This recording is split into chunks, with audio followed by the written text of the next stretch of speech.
A entrevista do dia. A nossa entrevista é com o economista, o doutor Edgar Leonardo, né? Que sempre que pode estar aqui com a gente explicando situações como esta, por exemplo. Professor, seja bem-vindo de volta ao nosso programa, viu? Olá, Cristiano, tudo bom? É sempre um prazer estar aqui e a gente poder conversar um pouquinho. Então vamos falar sobre isso que o Yuri Hudson estava trazendo para a gente, esse reajuste de 33%. Quando fala assim, o presidente Bolsonaro deu o reajuste para os professores, o teto máximo, o reajuste máximo de 33% no teto. Para quem é leigo, passa a impressão de que o presidente vai estar pagando ali esse montante para essas pessoas, mas isso afeta diretamente estados e municípios, doutor Edgar? O senhor poderia explicar para a gente? Olha, a gente tem que separar um pouco aí por partes a questão, destrinchar ela para a gente poder conversar, Cristiano. Uhum. Em primeiro lugar, é típico de todos aqueles que estão no executivo, prefeitos, governadores e presidentes, que eles, nos primeiros anos de mandato, eles tomem ali as atitudes que são aquelas que, vamos dizer assim, não são as mais queridas da população. Ou seja, aquele remédio mais amargo. Por quê? É começo de mandato. Obviamente, se o prefeito, governador ou presidente venceu a eleição, ele tem a maioria dos eleitores, porque votaram nele. Então, ele ainda não teve muito problema com o Congresso e etc. E no final do mandato, né, esses executivos, é normal que eles também, objetivando reeleição, mesmo que ele não concorra, e eu estou falando de maneira geral, tá certo, Cristiano? Sim, sim. Que ele reeleja aqueles seus indicados, né? E aí, no final do mandato, enquanto no começo do mandato é típico que todos eles forneçam aquele remédio mais amargo, no final do mandato eles adoçam a boca dos eleitores. Isso é algo bem normal. Por outro lado, a gente tem, né, observando da perspectiva dos professores, e aí não apenas por ser professor, porque eu sou professor de ensino superior, Cristiano, isso já há quase 20 anos, né, ininterruptamente, exatamente há 16, se eu for contar interrupções, há mais de 20 anos. Mas eu sempre defendi que o professor, principalmente aquele professor da educação básica, aquele professor que vai pegar a criança, vai pegar o adolescente, vai levar ele até o 2º grau, que ele deve ter uma remuneração muito boa. Cristiano, apenas com uma remuneração muito boa, nós vamos atrair para serem professores os melhores profissionais.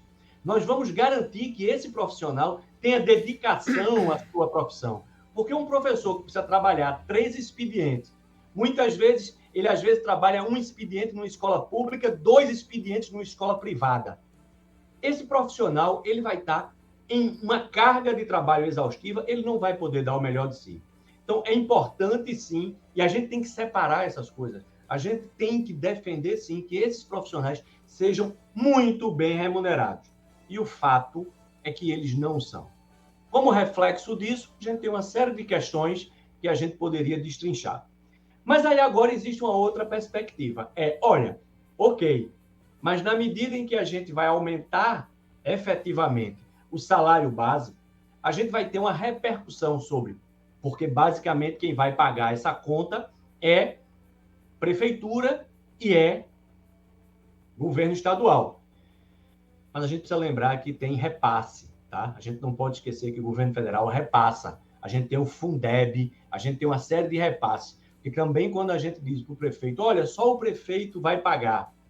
Mas o prefeito recebe verba federal para a educação.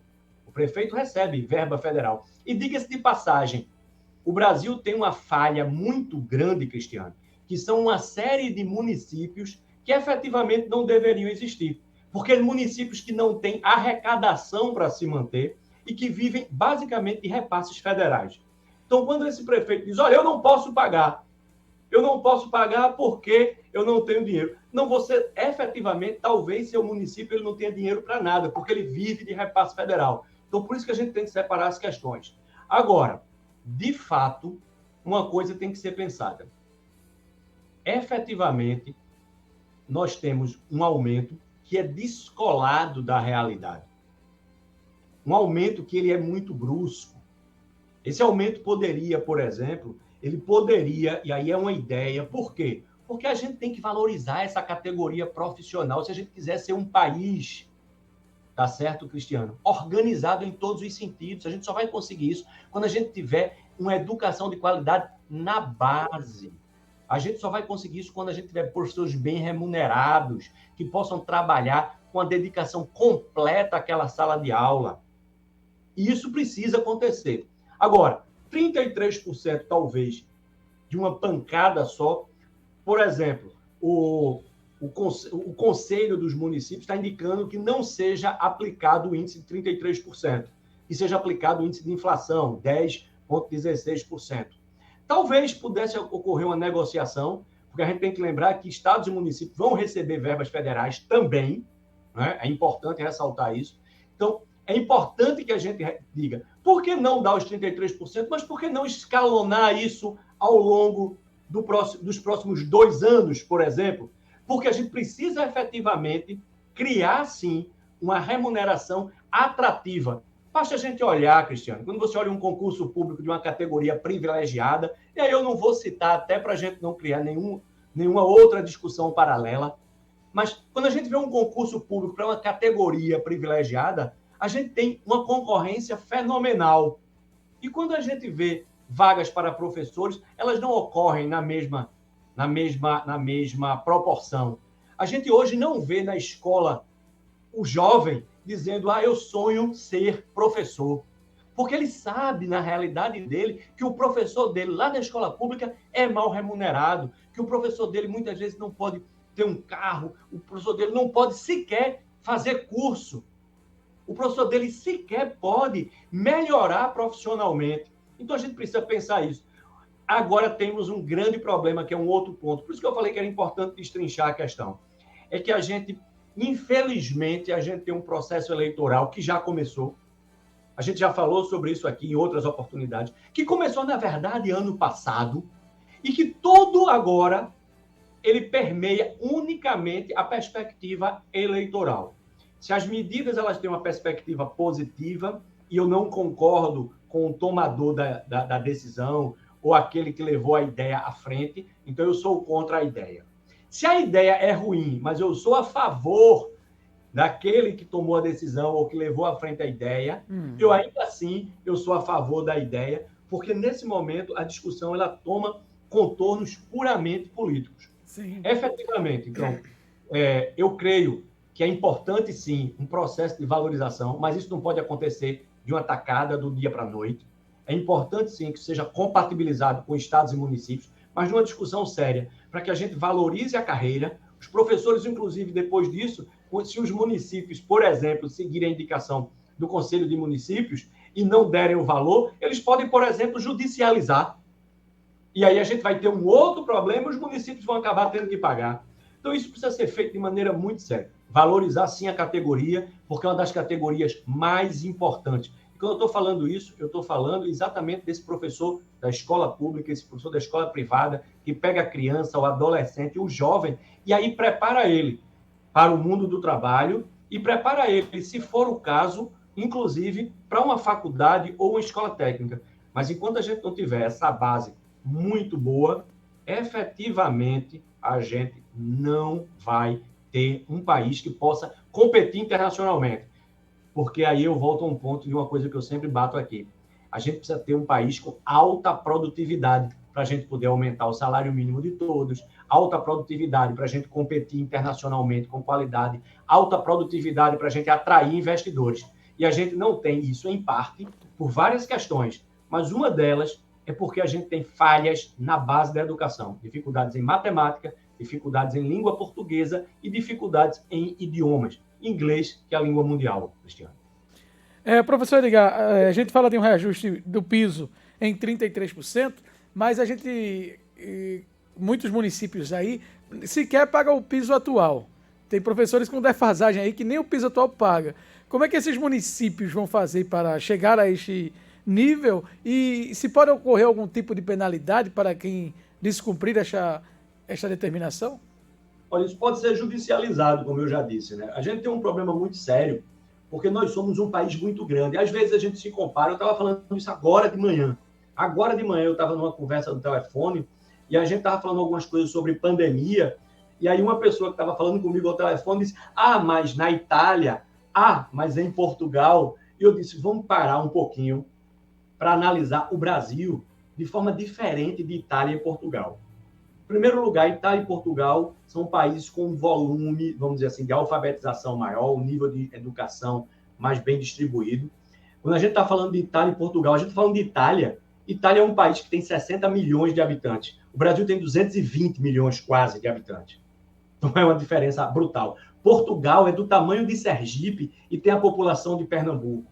Quando a gente está falando de Brasil, e aí é uma coisa que a gente tem que pensar muito, a gente está pensando em vários Brasis, Cristiano. A gente está pensando em Vitória, a gente está pensando em Gravatá, a gente está pensando no interior do Rio Grande do Sul, lá em Nova Roma do Sul, no interior do Rio Grande do Sul. A gente está pensando lá em Santarém, no Paraná. A gente está pensando no Amazonas, Roraima, Rondônia. São Brasis completamente diferentes, capacidade de pagamento completamente diferente. E, por exemplo, e aí também é importante, por isso que eu sou a favor de que a gente possa pensar o Brasil de forma um pouco mais distribuída. Por exemplo, um professor que reside na cidade de São Paulo, ele efetivamente, vamos dizer que ele receba o piso novo, R$ 3.800, ele vai ter um padrão de vida, porque o custo para morar em São Paulo é né? O aluguel é o deslocamento dele, a vida dele tem um custo. Talvez, se ele com R$ 3.800, ele morar numa cidadezinha do interior do Amazonas, eu não estou desmerecendo, não, eu estou comentando porque eu conheço. Né? Eu tive a oportunidade já de viajar, só não conheço 2 estados, Tocantins e Acre.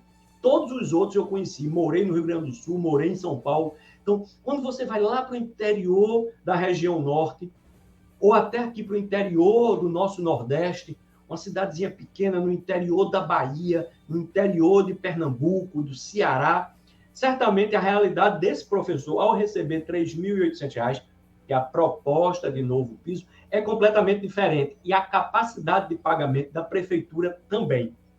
Né? A gente precisava pensar isso um pouco melhor, porque efetivamente algumas prefeituras vão ter dificuldades. Eu bato também numa tecla importante, é que o Brasil tem uma mania de criar municípios novos. E, na verdade, se a gente for observar, a gente tem aí, pelo menos, eu não tenho um número agora de cabeça, mas certamente metade dos municípios do país, eles vivem basicamente de receber verbas federais. São os repasses do governo. E são prefeituras que já não têm condições de se pagar. Então, o que a gente precisa, mais do que isso, é pensar o Brasil de forma diferente, porque nós somos um Brasil com diferenças internas muito grandes, muito mais diferentes do que um Portugal, do que uma Itália, que são países menores, mais concentrados, com populações menores. Nós somos um país de dimensões continentais e com grandes diferenças de cultura, de renda e etc., em primeiro lugar. E segundo, a gente precisa, de fato, de uma reforma administrativa para que a gente possa repensar esses gastos. E aí sim, fazer com que as prefeituras possam destinar uma parcela maior, inclusive melhorando repasses federais, para que possam ajudar essas prefeituras que não têm condições de bancar o salário de professores, mas aí, veja, tem que ser uma verba carimbada, porque isso não pode chegar, como aconteceu recentemente, eu não vou citar a prefeitura, mas uma determinada prefeitura que aumentou o salário da prefeita em 70% no momento desse. Isso não pode acontecer. Isso teria que ser carimbado. A gente repercutiu aqui, professor, me permita, de forma exacerbada isso. Conversamos com o vereador de oposição, o único que votou contra, reajustou não só o dela em 70%. Agora, neste caso, inclusive ontem eu conversei com o presidente do Sindicato dos Professores lá do município de Escada, que a gente pode dizer porque a gente já falou sobre este assunto aqui. E ele disse o seguinte, que no final do ano passado, para que justamente não houvesse cobranças por parte dos professores, ela deu o reajuste desejado por eles, porque agora em janeiro, quando veio a aprovação do aumento dela, iria neutralizar eles não podiam usar o argumento de que a senhora aumentou da senhora e não aumentou o nosso. Veja como estratégia maquiavélica foi utilizada para... Né? Mas vários outros municípios acontece desta forma. Mas aí vamos aguardar e aí a importância da categoria estar unida, dos movimentos, né, para chamar a atenção desses políticos que se acham espertos muitas vezes e para ele tudo, para o povo, para os servidores nada. Se o senhor não estiver muito ocupado, eu gostaria que o senhor ficasse com a gente aí só um minuto. Eu vou chamar um intervalo. Na volta, aliás, a gente já concluiu esse assunto? Tem mais alguma coisa, algum destaque com relação a esse reajuste dos professores? Não, é aquele ponto que eu falei. Eu acho que é importante destacar que essa categoria, ela precisa ser, eu acredito que é a categoria que tem que ser mais valorizada nesse país. Verdade. Isso é uma coisa que eu bato muito. Agora, efetivamente, a gente sabe que catapultar o valor em 33%, quase 34%, de uma hora para outra, isso vai sim criar uma série de dificuldades. Mas isso pode sim ser planejado. É isso que eu quero colocar. Sem uma discussão política, sem a gente pensar dessa forma. Mas efetivamente a gente planejar para criar um processo, talvez nos próximos 3 anos, de valorização da categoria, para que a gente possa efetivamente ter os professores remunerados de uma maneira decente, porque hoje, principalmente o professor lá do município, e você conhece bem essa realidade, por isso que é importante esse seu papel aqui. Verdade. Né? Você sabe muito bem que aquela professorinha que pega a criança para educar, ela é muito mal remunerada. É uma coisa incrível, isso há muito tempo que essa luta existe e na prática não há efetividade, infelizmente. Permaneça aí com a gente que a gente vai falar sobre o combustível, né? O governo voltou a falar sobre isso, pedindo para que os estados congelem o ICMS, e a gente vai falar sobre isso logo após o intervalo. É só um instante, não sai daí.